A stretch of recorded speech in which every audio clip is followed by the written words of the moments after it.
Hey yo, what's up? This your novelist Stanley Pitchford. We're continuing chapter 4 on destruction via the mirror image. We're on page 86. We'll probably do 86 and 87 right now. So, we're at the scene where we're noticing a spaceship that has the location of the untouchable. So, alright, so let's see what we got here.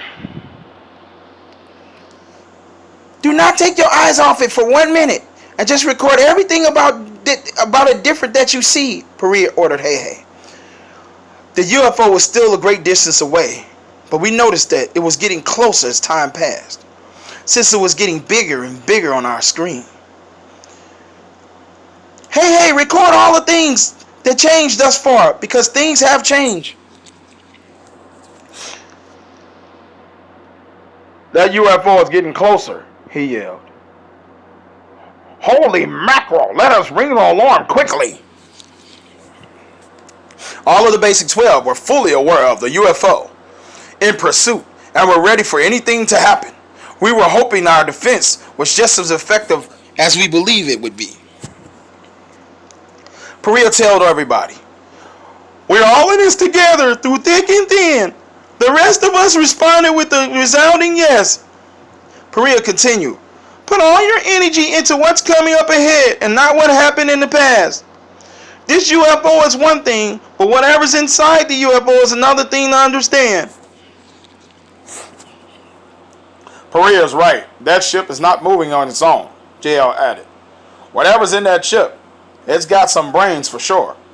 We're not messing with a dummy here. Please believe. We must be careful about whatever this is we're dealing with. Using my supervision binoculars, I was able to see that. Residing inside the huge UFO, there's a 6'9" solid alien-like monster with human-like features. Hey y'all, it looks like there's a human inside that ship, I explained. Hey, wait a minute. It seems half human, half alien. Someone else may need to get a look at this to make sure I'm not going crazy. Hey, cadet, give me them binoculars, Carlos uttered. Wow, Tabby's not playing about this. I think everybody should look at this. I wish I could take some pictures, but it's so far away. Okay. Now that y'all seen the monster, what's next? Austin added. I know that we're here for exploration and seeking new ideas and technology, but what we are seeing and experiencing now baffles me. Hey there, kiddo. It's all good. Everything will be alright, so don't you worry your little head off, J.O. said. To me, the monster looked strong.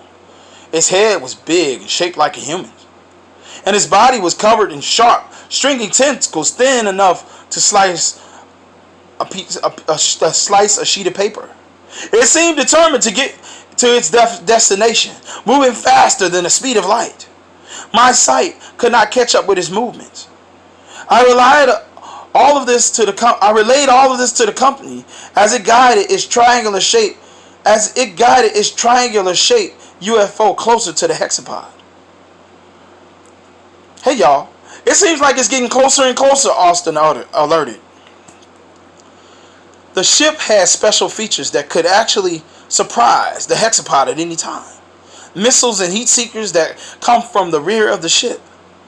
The location of the missiles and the heat seekers was unknown, but we had our focus on its frontal view. We had no clue that it had weapons and defense mechanisms that were better and more powerful than our hexapod. It shot a beam that was 32 miles long in the length from a distance to 230 billion kilometers. We were able to see that its right wing was more powerful than its left wing, since its left wing was for poisoning and egg placing for defeating subjects. The alien was a female, since it had eggs and a female sense of production. But strangely, it had no gender. It could create offspring from a cell-structured source. Wasn't able wasn't capable of using common sense though. It had never seen a human being before, and it did not know how to treat one or how to handle itself.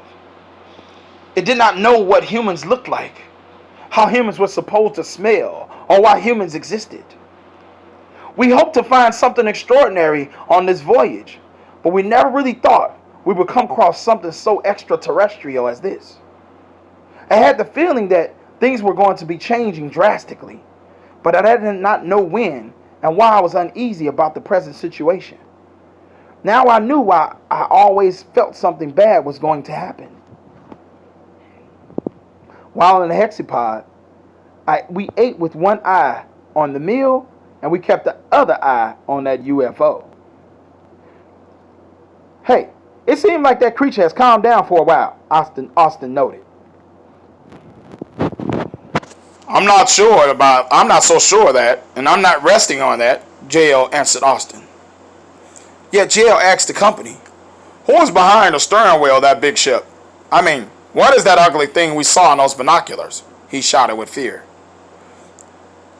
I could not give him an answer, but I had seen something that was hard to describe. We all had, and we certainly had no words for it. We sat there in awe thinking about it, how dangerous it could be. The size of the UFO, the hexapod looked as if it should not have existed. It was really that big. That's a mighty big UFO, I told the rest of the company. Even though the alien had two human-like arms, its tentacles could reach across a city or town if need be. They were long and slimy, and there was a liquid substance leaking from its monstrous body. It looked gruesome to the human eye. The alien monster to me was known as what I like to call the untouchable.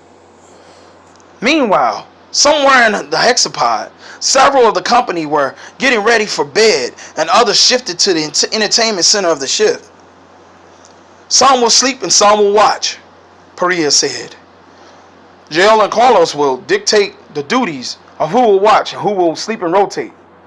I could tell Perea was getting more serious about this creature and wanted the best alert possible to make sure everybody was cared for and accounted for. We need to know if that ship or that thing moves and things inside the ship moves, Perea added. We're going to stop right there and take a pause for the cause. We're on page 89, y'all. Destruction via the mirror image, part 1, chapter 4, The Untouchable.